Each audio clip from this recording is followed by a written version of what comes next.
तो जैसे ही इस मूवी का स्टार्ट होता है तो हमें मूवी का मेन कैरेक्टर रणविजय सिंह दिखाया जाता है, जिसे स्कूल में उसकी टीचर घर पर जल्दी जाने की वजह से गुस्से में आकर दो स्टिक मार देती है।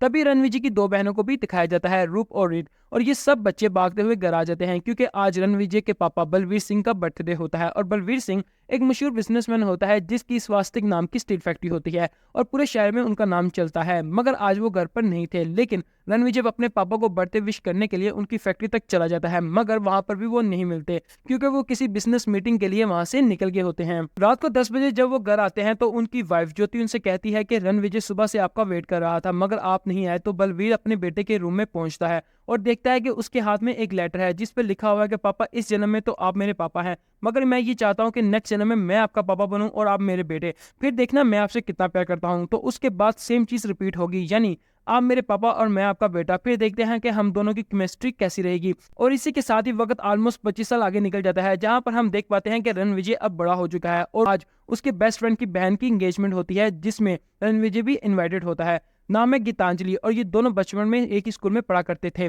और कहीं ना कहीं रणविजय का क्रश भी उस पर होता था, लेकिन एक फैमिली प्रॉब्लम की वजह से अमेरिका भेज दिया गया था। अब वो प्रॉब्लम क्या है वो हम देखेंगे आगे। रणविजय जो कि गीतांजलि से ऑब्जर्व होता है तो उसे कुछ ऐसी बातें बताता है कि जिसकी वजह से अब गीतांजलि को भी यही लगता है कि जिससे उसकी एंगेजमेंट हो रही है वो उसके लिए राइट नहीं है और मुझे रणविजय के साथ ही शादी कर लेनी चाहिए। नेक्स्ट डे उसके पापा यानी बलवीर सिंह का 60वां बर्थडे होता है और ये तीनों यानी दादा, बाप और बेटा एक साथ पिक्चर लेते हैं और फिर फैमिली भी आकर पिक्चर लेती है और यहाँ पर सभी लोग बलवीर सिंह को गिफ्ट दे रहे होते हैं। तो तभी रणविजय का जीजा कहता है कि तुम क्या गिफ्ट दे रहे हो, जिस पर रणविजय बताता है कि मैंने अपने बाल अपने पापा को गिफ्ट किए हैं क्योंकि उनको मेरे छोटे बाल पसंद थे। जहां पर बलवीर सिंह का कहना था कि वैसे तुम बड़े बालों में भी अच्छे लगते हो, जिस पर रणविजय कहता है कि कोई नहीं पापा, मैं अगेन ग्रो कर लूंगा। इसके साथ हम रणविजय के दादा को देख पाते हैं जिनका नाम होता है रणवीर। रणवीर के दो और भाई होते हैं जिनका नाम होता है दलवीर और एक का नाम होता है अकरम जो कि अमेरिका चला गया होता है। इसी पार्टी में शहर के बड़े बड़े लोग आए होते हैं, जहाँ पे वरुण यानी उसका जीजा जाकर रणविजय को कहता है कि तुमसे मिलने के लिए बड़े बड़े लोग आए हैं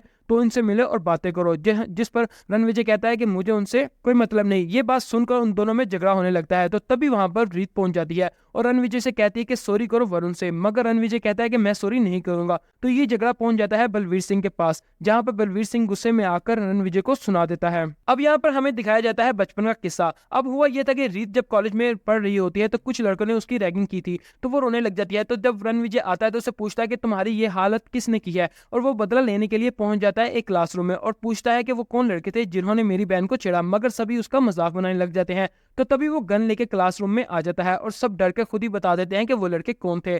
जब वो वापस जा रहा होता है तो वही 4 लड़के उसको रास्ते में मिल जाते हैं, जिस पर रणविजय सिंह उनको हिट कर देता है जिससे उनको काफी चोट लग जाती है। जब ये बात बलवीर सिंह के पास पहुंचती है तो बलवीर सिंह रणविजय पर गुस्सा होता है कि आखिर तुमने उनको क्यों हिट किया और क्यों गन लेके गए क्लासरूम में, तुम हीरो नहीं हो बल्कि जीरो हो। इस पर रणविजय का कहना था कि अगर ये सब कुछ आपकी बहन के साथ कोई करता तो क्या आप उससे बदला नहीं लेते। ऐसे में बात बहुत ज्यादा बढ़ जाती है और बलवीर सिंह रणविजय को अमेरिका भेज देता है और आज प्रेजेंट में भी इनके बीच में फिर से झगड़ा हो जाता है और रणविजय कहता है कि आज मैं अमेरिका चला जाऊंगा और कभी फिर वापस नहीं आऊंगा। लेकिन इसी बीच यहाँ पर गीतांजलि भी पहुंच जाती है क्योंकि गीतांजलि अब रणविजय से शादी करना चाहती है। अब यहाँ पर रणविजय गीतांजलि को बलवीर सिंह से मिलवाने के लिए लेके जाता है, मगर उसका बाप उसको कुछ रिस्पॉन्स नहीं देता और वहां से चला जाता है। रणविजय गीतांजलि को अपने प्राइवेट प्लेन में लेकर अमेरिका के लिए निकल जाता है और प्लेन में ही एक दूसरे से इंटीमेट भी हो जाते हैं और नेक्स्ट डे ये हिमाचल में पहुंचकर शादी कर लेते हैं। इसके बाद हमें सीन दिखाया जाता है 8 साल बाद का, जहां पर हम देखते हैं कि रणविजय अपने बॉडीगार्ड्स के साथ एक कंपनी में पहुंचता है और वहां जाकर रणविजय वरुण को मार डालता है। वहां पर इसरार भी बैठा होता है मगर वो कुछ नहीं कर पाता।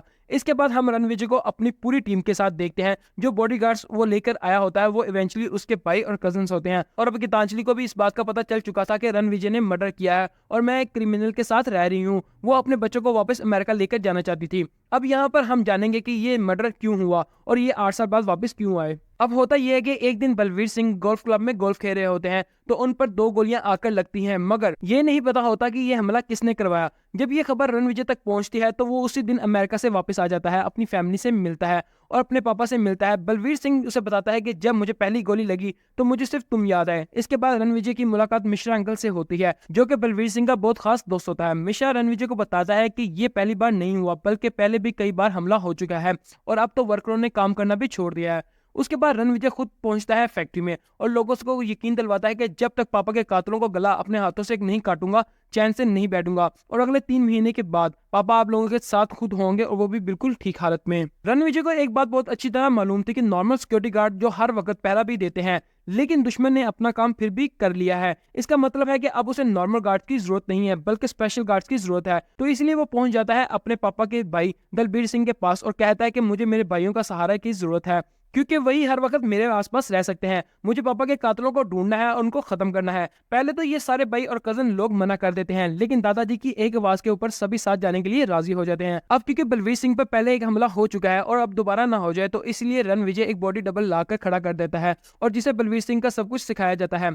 जब एक दिन वो बॉडी डबल अपनी फैमिली को मिलने के लिए अपने घर जा रहा होता है, तभी इसरार अपने बॉडीगार्ड्स के साथ उस बॉडी डबल का पीछा करके उसको कत्ल कर डालता है, ये सोच के कि ये बलवीर है। मगर बलवीर जिंदा होता है। जब वरुण बलवीर को जिंदा देखता है तो वो परेशान हो जाता है कि आखिर ये कैसे हुआ। वो इसरार को कॉल करता है और कहता है कि तुमने जिसको मारा है वो बलवीर का बॉडी डबल है और बलवीर अभी भी जिंदा है। जहां पर इसरार ये कहता है कि ठीक है, बलवीर को मारने का काम तेरा और रणविजय को मैं मार दूंगा। यहाँ पे वरुण की कॉल टैप हो रही थी, मगर वरुण को नहीं पता था और यही सारी बातें रणविजय सुन लेता है। तो इसीलिए रणविजय वरुण को चलती मीटिंग में आकर मार डालता है। अब क्योंकि रणविजय को मालूम होता है कि इसरार के लोग उसके पीछे आएंगे उसे जान से मारने के लिए, तो इसीलिए वो एक बड़ी सी गन का ऑर्डर देता है। अब इसरार कौन है? इसरार एक मल्टी मिलियनियर कंपनी का मालिक होता है जो कि स्वास्थ्य कंपनी को अपने अंडर लेना चाहता है और अपने बिजनेस को एक्सपेंड करना चाहता था, जिसके पास बहुत सारे आर्म फोर्स और गन है। तो इसलिए रणविजय ने उससे मुकाबला करने के लिए एक स्पेशल गन बनवाई थी। अब यहाँ पर रणविजय इसरार के लोगों से अकेला ही लड़ता है और उनको मार डालता है और बाद में रणविजय वही वाली गन लेके आता है जो उसने स्पेशल ऑर्डर पे बनवाई थी और अंधाधुंध फायरिंग करना शुरू कर देता है और इसरार के सब लोगों को मार डालता है और इसरार को भी मार डालता है। इस लड़ाई में कुछ गोलियां रणविजय को भी लगती हैं, जिसकी वजह से वो भी नीचे गिर जाता है। अब रणविजय को हॉस्पिटल में लाया जाता है, जहाँ पर उसकी हालत इतनी खराब हो गई होती है कि ना तो उसको सुनाई देता है और ना ही वो बोल पाता है और वो कोमा में चला जाता है। जिस पर डॉक्टर कहते हैं कि अब इसके पास ज्यादा दिन नहीं बचे, क्योंकि इसे किसी हार्ट डोनर की जरूरत है। अगर इसका हार्ट चेंज ना किया गया तो ये मर जाएगा। तो फाइनली इनको एक हार्ट डोनर मिल जाता है। अब यहाँ पर रणविजय को ठीक होने के लिए 3 से 4 मंथ चाहिए होते हैं और वो इन दिनों में बहुत ज्यादा फैटी बन चुका है। लेकिन जब वो बिल्कुल ठीक हो जाता है तो वो पूरे नंगा होकर घर के गार्डन में घूमना शुरू कर देता है। अब यहाँ से सीन शिफ्ट होता है स्कॉटलैंड में, जहाँ पर हम इसरार के भाई अबरार को देखते हैं। उस दिन उसकी तीसरी शादी होती है, तो एक आदमी आकर अबरार को बताता है कि इसरार को कत्ल कर दिया गया है। तो अबरार को इतना ज्यादा गुस्सा आ जाता है कि वो वहीं सबके सामने उस आदमी को मार डालता है और फिर उसी हालत में आकर अपनी तीसरी बीवी के साथ सबके सामने सेक्स करने लगता है। तो सभी लोग वहां से चले जाते हैं, मगर उसका दिल उससे नहीं बढ़ता, तो वो अपनी बाकी 2 बीवियों को भी बुला लेता है। अब सीन शिफ्ट होता है वापस। जिसने हार्ट डोनेट किया होता है रणविजय को, उसकी फियांसी रणविजय से मिलने के लिए आती है और बताती है कि तुम्हें जो दिल मिला है वो मेरे होने वाले मंगेतर का था। जिस पे रणविजय कहता है कि मैं माफी चाहता हूँ कि तुम्हारे मंगेतर से तुम्हारी शादी नहीं हो पाई, मगर जब भी तुम उसका दिल महसूस करना चाहो तो तुम आ सकती हो। और रणविजय उसको अपने दादा के घर रहने की जगह भी दे देता है। इसी दौरान रणविजय और वो लड़की आपस में कई मर्तबा इंटीमेट भी होते हैं और ये बात गीतांजलि को भी पता चल जाती है और वो रणविजय को छोड़ने का कहती है। जिस पर रणविजय कहता है कि ये सब कुछ मेरे प्लान का हिस्सा है, मुझे कुछ और टाइम चाहिए। जब तक मैं अपने पापा के कातलों को ढूंढ नहीं लेता तब तक स्कूल से नहीं बैठूंगा। Next day Ranvijay Rolls Royce company के लोगों को बुलाकर कहता है कि मुझे ऐसे ही कलर की कार चाहिए जिस तरह के जोया के लव बर्ड्स हैं। तो थोड़ी देर बाद एक कार डिलीवर हो जाती है, लेकिन उसमें एक बॉम्ब भी फिट होता है और इन दोनों के कार में बैठने से पहले ही ब्लास्ट हो जाता है, जिसे देख के जोया डर जाती है और रणविजय को सब कुछ बता देती है कि उसे अबरार ने ही भेजा है और अबरार उसके एक जैसा एक बॉडी डबल भी बना रहा है। जिस पर रणविजय कहता है कि मुझे ये सब कुछ पहले से ही पता था, बस मैं तुम्हारे मुंह से सुनना चाहता था कि आखिर कब तक तुम अपना मुंह बंद रखती हो। और इसके बाद रणविजय सिंह अपनी गाड़ियों लेकर पहुंच जाता है स्कॉटलैंड अबरार के घर। मगर यहाँ आबिद अबरार को बोलता है कि अभी यहाँ से निकल जाना ही बेहतर है, क्योंकि वो लोग ज्यादा हैं और अगर हम लोग जिंदा रह गए तो कभी भी बदला ले सकते हैं। तो इसलिए वो वहां से भाग जाते हैं। जब अबरार फ्लाइट लेकर जा रहा होता है तो तभी वहां पर रणविजय भी वहां पर पहुंच जाता है और फिर रणविजय और अबरार में 2 घंटे तक लड़ाई जारी रहती है और एक दूसरे को मारते रहते हैं। और इन्होंने अपने लोगों को भी मना कर दिया था कि कोई भी गोली नहीं चलाएगा चाहे कुछ भी हो जाए, और ये लोग थक चुके थे एक दूसरे को मारते मारते। आखिर पर रणविजय अबरार को कहता है कि तू मेरा भाई है और अगर तू मेरे पापा को मारने की जिद छोड़ देगा तो मैं तुम्हें जिंदा छोड़ दूंगा और कुछ नहीं कहूंगा। यहाँ पर अबरार उसे गलत इशारा करता है, जिस पर रणविजय को गुस्सा आ जाता है